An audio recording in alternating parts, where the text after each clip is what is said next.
Hello बच्चों, कैसे हैं आप। मेरी यही दुआ है, फिट रहें, मस्त रहें, पढ़ते रहें, आगे बढ़ते रहें। आज क्लास 12 फिजिक्स के थर्ड चैप्टर का 11th लेक्चर है और लेक्चर का नंबर है 3.11। पिछले लेक्चर में 3.10 10th लेक्चर में आपने पढ़ा कि जब दो सेल्स को हम सीरीज में लगा देते हैं तब उनकी टोटल ईएमएफ कितनी होती है और टोटल इंटरनल रेजिस्टेंस कितनी होती है। आज क्या पढ़ना है आपको? आज पढ़ना है दो सेल्स हैं, बिल्कुल वैसा ही केस है, डिफरेंट ईएमएफ और डिफरेंट इंटरनल रेजिस्टेंस के, यानी कि दो सेल्स की ईएमएफ भी अलग अलग है और इंटरनल रेजिस्टेंस भी अलग अलग है।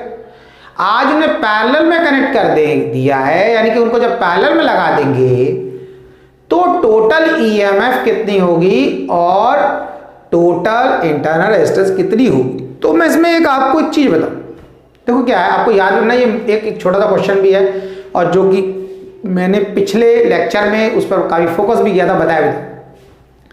सीरीज में सेल को लगाते हैं हम वोल्टेज बढ़ाने के लिए और पैरेलल में सेल को लगाते हैं करंट को बढ़ाने के लिए, यानी कि पैरेलल में वोल्टेज नहीं बढ़ते। आप बात समझो, जैसे आपके पास ये दो सेल है, एक सेल ये है 5 वोल्ट का, एक सेल ये है 5 वोल्ट का। इसका ये टर्मिनल पॉजिटिव है, इसका ये पॉजिटिव, इसका ये नेगेटिव, इसका ये नेगेटिव। अब ने इन दोनों 5 को ऐसे लगाया, यानी कि एक का प्लस एक का माइनस, एक का प्लस एक का माइनस, इस तरीके से। तो इन दो पॉइंट पर टोटल इसके वोल्टेज कितने हो गए? इस कॉम्बिनेशन के 5 वोल्ट के दो सेल लगा दिए तो टोटल वोल्टेज हो गए 10, क्योंकि सीरीज में तो वोल्टेज बढ़ जाते हैं। अब आपने इनको क्या करा, ऐसे लगाया इस तरीके से, यानी कि प्लस को प्लस से जोड़ दिया, माइनस को माइनस, यानी पैरेलल में कनेक्ट कर दिया। जब आपने इन्हें पैरेलल में कनेक्ट कर दिया तो दोनों 5 वोल्ट के, अब वोल्ट मीटर से अगर वोल्टेज मेजर करोगे ऐसे करके दोनों में लगा के, तो वो 5 ही दिखाएगा। ये सबसे इंपॉर्टेंट पॉइंट है, यानी कि दोनों 5 वोल्ट के हैं, पैरेलल में लगा दिए 5 ही दिखाएगा। दो छोड़ो, आप 100 सेल लगा देना पैरेलल में 5 वोल्ट के। अगर आपने 100 के 100 सेल लगा दिए पैरेलल में 5 वोल्ट के और उनका वोल्टेज मेजर करा तो वो 5 ही वोल्ट दिखाएंगे। ये बात क्लियर हो गई? तो मैं पिछले लेक्चर में बता चुका हूं कि भाई पैरेलल कॉम्बिनेशन करते क्यों है। पैरेलल कॉम्बिनेशन करते करंट बढ़ाने के लिए। जब पैरेलल में सेल लगाते हैं तो वोल्टेज नहीं बढ़ती, लेकिन करंट बढ़ जाता है। ये सेल भी कुछ करंट देगा, ये भी देगा। जब दोनों करंट देंगे तो बढ़ेगा, और ज्यादा लगा दोगे सेल और करंट बढ़ जाएगा। बात समझ में आ गई? लेकिन अब क्या है, यहां पर एक कंडीशन और है। ये तो बड़ा आसान हो गया, 5 वोल्ट का ये था, 5 वोल्ट का ये था, दोनों को पैरेलल में लगा दिए तो रहे 5। लेकिन अगर सपोज कर लो एक 5 का और एक 10 का हो और तब पैरेलल में लगा दें तब, और इनकी इंटरनल रेजिस्टेंस भी अलग हो, तब क्या होगा? तब ऐसा नहीं होता। अब ये 5 का है, ये 10 का है, तो फिर अगर आपने वोल्टेज मेजर करी 5 होंगे नहीं, 10 होंगे नहीं, क्या होगा? 5 और 10 को जोड़ दिया 15 हो गए, तो पैरेलल में तो वोल्टेज ऐड होते नहीं है। तो क्या कहा कि 5 + 10 कर दिया और उनको 2 से डिवाइड कर दिया, ऐसा नहीं। तो वही देखना है कि आप उस कंडीशन में टोटल ईएमएफ कैसे निकालोगे। समझ में आया? तो उसका फॉर्मूला अब आपको पता चलेगा। तो वही डेरिवेशन है कि when two cells of different EMF and different internal resistance are connected in parallel, find the expression for their total EMF और net EMF and net internal resistance। दो सेल लगाए पैरेलल में, डिफरेंट EMF और different internal resistance के, तो उन combination का, यानी कि उन दोनों का टोटल EMF कितना होगा और टोटल इंटरनल रेजिस्टेंस कितना होगा, उसका एक्सप्रेशन ड्राइव करें। ये क्वेश्चन है, ठीक है। अब डायग्राम बना लेते। तो अब यहां पर हमने क्या किया, एक सेल लिया, ये सेल ले लिया, ये हमने यहां पर इस तरीके से ये प्लस बना दिया, माइनस बना दिया, ये इसका इंटरनल रेजिस्टेंस R, ये लिख दिया E1 एंड R1। फिर क्या किया आपने, इसके नीचे दूसरा बना दिया इस तरीके से, और ये प्लस ये माइनस, ये हो गया E2, और इसको ऐसे करके मिला दिया और इससे एक एक्सटर्नल रेजिस्टेंस भी लगा दिया, ठीक है, ये लगा दिया, ये एक्सटर्नल रेजिस्टेंस R होगा। अब इस सेल ने करंट दिया I1 जिसका ईएमएफ है E1, इसने दिया I2 जिसका ईएमएफ है E2। तो इस वायर में यानी कि इस रेजिस्टेंस एक्सटर्नल रेजिस्टेंस में जो करंट जाएगा वो किसके बराबर होगा, I1 प्लस I2 के सम के बराबर। I1 यहां से गया, I2 यहां से होता तो इसमें तो दोनों ही जाएंगे ना इसमें। ये अब जैसा कि मैंने पहले भी बताया था पिछले लेक्चर में भी कि भाई एक फॉर्मूला है V equals to E minus IR, ठीक है, ये यूज होगा। ये internal resistance of a cell का जब मैंने डेरिवेशन करवाया था उस समय भी बताया था कि बहुत इंपॉर्टेंट फार्मूला, इस पर बेस्ड न्यूमेरिकल भी है, तो आप इसको याद रखें। ये देख रहे हो पिछले डेरिवेशन में भी यूज हुआ, इस डेरिवेशन में भी यूज होगा। तो अब इस डेरिवेशन को कैसे स्टार्ट करेंगे, हमने यहां पे लिखा I equals to I1 plus I2, I equals to I1 plus I2। इतना समझ में आया, यानी कि I जो है, ये जो करंट है, बात समझना, इस वायर में क्या है, I है। अब वो I किसके बराबर है, I1 प्लस I2 के बराबर, यानी कि इससे आया I1, इससे गया I2, तो उन दोनों का सम I के बराबर हो गया। तो हम क्या करेंगे, अब हम इस I1 I2 का इक्वेशन पहले बना लें, उसको यहां पर फिट कर देंगे। क्या करेंगे, उसको यहां पे फिट कर देंगे। तो पहले उसके लिए हम यहां बनाते हैं, IR को लेफ्ट हैंड साइड लेके आओ, IR आ गया लेफ्ट हैंड साइड, E को यहीं रखो और V को इधर ले जाओ, ठीक है भाई। ये IR हो गया प्लस का, ये माइनस का, उसके बाद I को यहीं रखो, E अपॉन R, ये R इसके भी नीचे आएगा और ये R V के भी नीचे आएगा। ये आ गया, ये एक्सप्रेशन। अब ये एक्सप्रेशन हो गया, तो हम इससे कैसे बनाएंगे, तो हम लिखेंगे I1 equals to E1 upon R1 minus V upon R1। अब देखो इसमें 1 लगाया, E में लगाया, R में लगाया, I में, V में नहीं लगाया। बताओ क्यों, क्यों नहीं लगाया, क्योंकि पैरेलल में वोल्टेज सेम रहते हैं। चाहे ये मतलब नहीं कि यहां सेल लगे हुए हैं, कोई भी कंपोनेंट हो, अलग अलग कंपोनेंट अगर सबके सब पैरेलल में लगे हैं तो उनका पोटेंशियल सबका सेम होगा, याद रखना। समझ गए प्यारे बच्चों, याद रखना, ठीक है।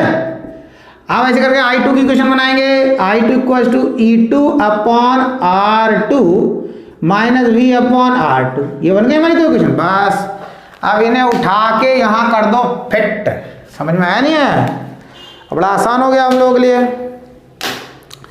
तो हमने क्या किया, I इक्वल्स टू I1 की जगह पर हमारा क्या लिखा, E1 upon R1 minus V upon R1। फिर प्लस की जगह प्लस, I2 की जगह क्या लिखेंगे, I2 वाली equation, E2 upon R2 minus V upon R2, ठीक है, ये हो गया। अब क्या करा, अब E1 अपॉन R1 प्लस इसको E2 upon R2 minus V upon R1 minus V upon R2। बात समझ आया। फिर क्या करें, इसका एलसीएम ले लेंगे। अब जब इसका एलसीएम लेंगे तो ये हो जाएगा R1 R2 और फिर ऊपर एक्सप्रेशन क्या जाएगा, E1। अब देखो ये R1 इस R1 से डिवाइड हो जाएगा, बचा R2, R2 को E1 से मल्टीप्लाई, तो E1 R2 प्लस ये R2 इससे डिवाइड हो जाएगा, R1 को इससे मल्टीप्लाई कर दिया तो E2 R1। देखो बहुत आसान है, याद रखना भी। E1 के साथ R2 आएगा, E2 के साथ R1 आएगा, ऐसे याद रखो, ठीक है। और दोनों प्लस में किसी को आगे पीछे भी रख दोगे कोई फर्क नहीं पड़ने वाला। अब इधर ले लेते हैं एलसीएम, तो इसको चलो एलसीएम बाद में लेंगे, पहले हम इसमें V कॉमन ले लेते हैं। V ले लिया और यहाँ करा 1 अपॉन R1 और अंदर आ जाएगा प्लस। देखो क्यों ब्रैकेट लगाया है हमने, ब्रैकेट ओपन करोगे तो माइनस प्लस माइनस आ जाएगा। इस चीज का याद रखना, ये गड़बड़ हो जाती है, छोटी सी मिस्टेक, ठीक है। छोटी छोटी बातें ही तो याद रखनी है, पूरा न्यूमेरिकल कर लेते क्योंकि लास्ट में कैलकुलेशन होती गड़बड़ नहीं हो जाती, तो वही छोटी छोटी बातें। ये इसको एज इट इज लिख दो, इसको तो कुछ नहीं करना है हमें, एज इट इज इसको बस टेप देना है, इसको ऐसे ऐसे ऐसे टेप दिया, समझ आया। अब इसका लिखा है एलसीएम, ये R1 R2, R1 से R1 डिवाइड होगा, R2 आ जाएगा और नेक्स्ट स्टेप में इस R2 से R2 डिवाइड करेगा R1, तो R2 प्लस R1 आएगा, लेकिन हम लिखेंगे R1 प्लस R2। ऐसा क्यों लिखा, तो प्लस में है, R1 को पहले लिख दो, R2 को पहले लिख दो, यानी 2 + 3 3 + 2 कोई फर्क नहीं पड़ता। लेकिन 3 - 2 और 3 - 2 या 2 - 3 इसमें अंतर है, यानी कि 2 + 3 तो कोई फर्क नहीं पड़ेगा 5, पर 2 - 3 और 3 - 2 इनके आंसर में डिफरेंस आ जाएगा। डिफरेंस लिया आएगा, आपको समझ आ रहा है, ये कितना आ जाएगा, ये आ जाएगा -1 और ये कितना आ जाएगा +1। तो इसलिए प्लस में तो कोई दिक्कत नहीं, R1 + R2 तो R2 + R1 आ रहा है, किसी को पहले लिख दो, ठीक है। लेकिन माइनस में होता है जैसे R2 - R1 या R1 - R2, तो हम उसी को वैसे ही लिखते, ठीक है। ये बेसिक चीज़ है, ये तो वैसे ही बिल्कुल अच्छे से वैसी आती होगी। अब मैं बता देता हूँ भाई, अब क्या करना है, देखो अब तरीका समझना है, हमें क्या करना है, हमें इस जर्नल इक्वेशन इसको तो रब कर दे, इनकी तो जरूरत नहीं, इनका तो हो गया काम, हो गया काम, चलो इसका तो हो गया, ठीक है। ठीक है, अब क्या करना है, हमें इस जर्नल इक्वेशन से कंपेयर करना है, तो हमें ऐसी कुछ इक्वेशन यहां बनानी है। तो जब यहां बनानी है ना, तो आप ध्यान समझो, अभी यहां v लाना है, तो अब हम क्या करेंगे, इस टर्म को लेफ्ट हैंड साइड लेके आएंगे। तो जब इस टर्म को हम लेफ्ट हैंड साइड लेके आएंगे तो क्या होगा, v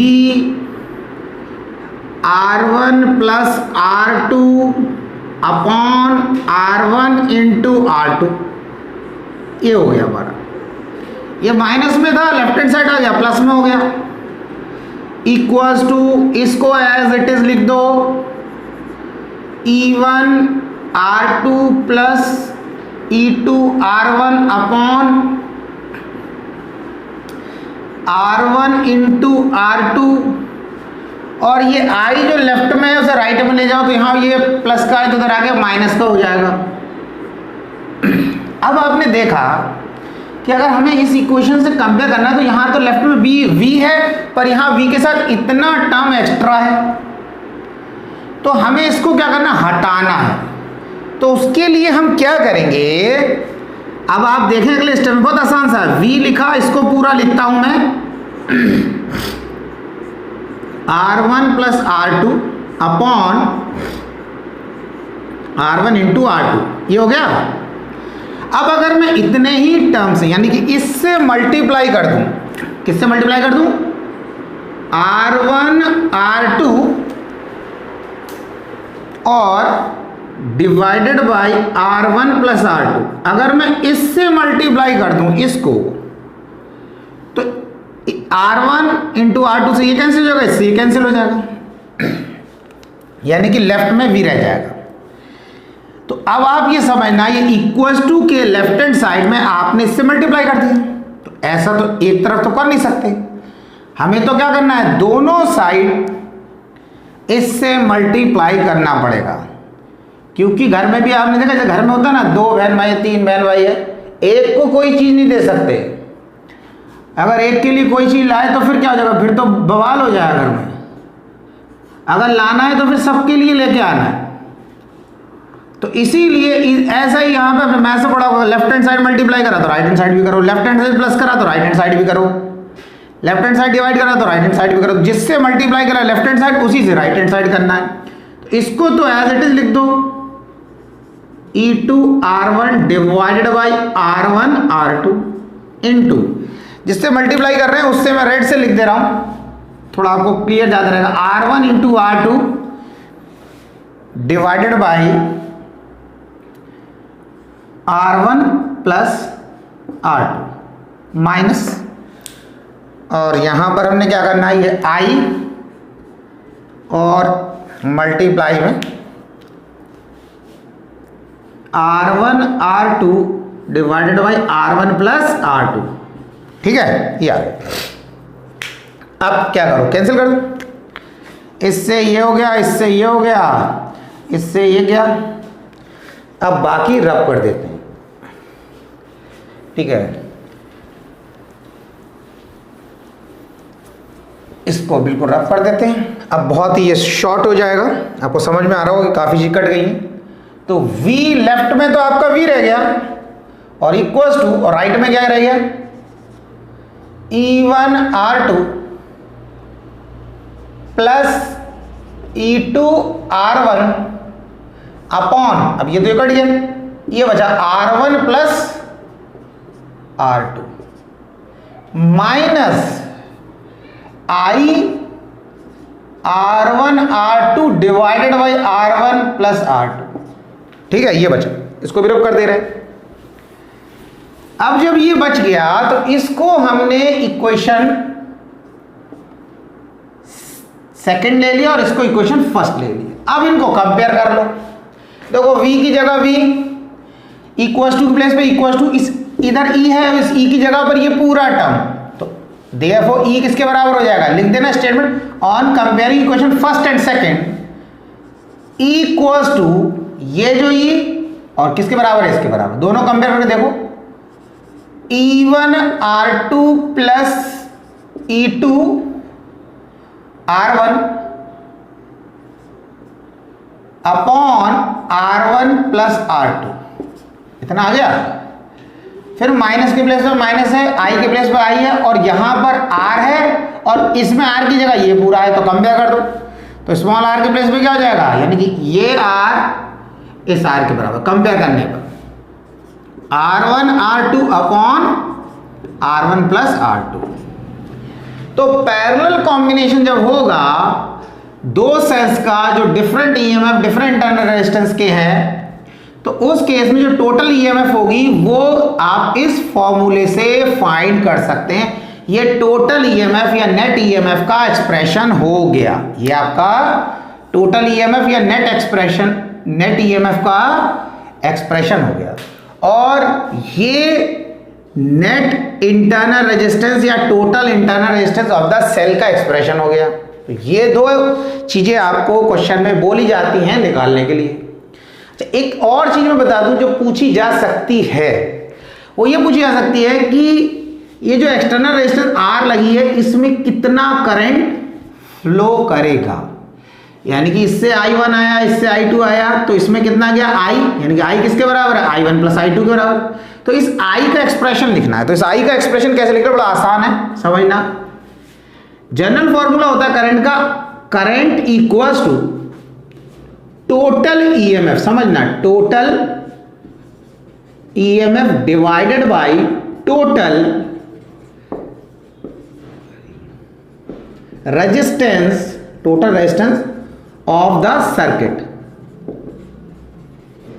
ये जनरल फॉर्मूला हो गया। इसी फॉर्मूला को यूज करके कैसे देखो बनाएंगे, हमने I की जगह लिखा I, बहुत आसान है, टोटल ईएमएफ। तो इस पूरे सर्किट की टोटल ईएमएफ तो आप ये निकाल चुके हो, यही तो नेट ईएमएफ है, इसी को तो बोल रहे हैं E को, तो E की जगह आप ये लिख देंगे सब। तो क्या हो जाएगा, E1 R2 plus E2 R1 divided by R1 plus R2। ये तो टोटल ईएमएफ हो गई। अब टोटल रेजिस्टेंस, अब सर्किट की टोटल रेजिस्टेंस, तो सर्किट की टोटल रेजिस्टेंस एक तो एक्सटर्नल रेजिस्टेंस ये R है, और प्लस टोटल इंटरनल रेजिस्टेंस भी है। इंटरनल रेजिस्टेंस को स्मॉल r से रिप्रेजेंट करना है, ये स्मॉल r किसके बराबर है, इसके बराबर। तो सीधी ये वैल्यू लिख देंगे हम, R1 R2 divided by R1 plus R2। बात समझ में आ गया। तो ये जनरल एक्सप्रेशन हो गया किसका, इस एक्सटर्नल रेजिस्टेंस में कितना करंट फ्लो करेगा। अब एक चीज समझना, इसमें तीन चीजें निकाली है आपने। दो cell different EMF different internal resistance के पैरेलल में लगे थे, तो उनकी नेट ईएमएफ का एक एक्सप्रेशन ये बना। दूसरी, उनकी टोटल इंटरनल रेजिस्टेंस या नेट इंटरनल रेजिस्टेंस, उसका एक्सप्रेशन ये बना। और ये सर्किट जो एक्सटर्नल रेजिस्टेंस R लगी है इसमें कितना करंट दे रहा है, उसका एक्सप्रेशन आपका ये बन गया। तो देखो ये तीन चीजें हैं, ऐसा नहीं कि एग्जाम में जब भी आ गया तो ये तीनों करनी है। आपको ये देखना है एग्जाम में से पूछा क्या जा रहा है। अगर आपसे सिर्फ नेट ईएमएफ पूछा है तो आप इतना करके छोड़ दोगे। अगर आपसे टोटल इंटरनल रेजिस्टेंस भी पूछा तो ये भी करोगे, और तीसरा ही पार्ट पूछा तो तीनों करोगे। तो आप ये देख लेना आपसे कितना पार्ट पूछा है, कौन कौन से पार्ट, जो पार्ट पूछा वो कर देना है, और जिसको नहीं पूछा उसको छोड़ देना है। बात समझ में आया। तो ये हमारा टॉपिक यहाँ पे फिनिश हो गया। तो आज का लेक्चर यहीं पर ख़त्म करते हैं। अगर आपको लेक्चर अच्छा लगता है, अच्छे समझ में आता है, तो आप लाइक ज़रूर करें वीडियो को, और अगर कोई दिक्कत है, कोई प्रॉब्लम है, तो आप कमेंट बॉक्स में कमेंट करके बताएं। मेहनत करते रहें, कोशिश करते रहें। कोशिश करने वालों की हार नहीं होती, मेहनत कभी बेकार नहीं होती। पढ़ते रहें, आगे बढ़ते रहें।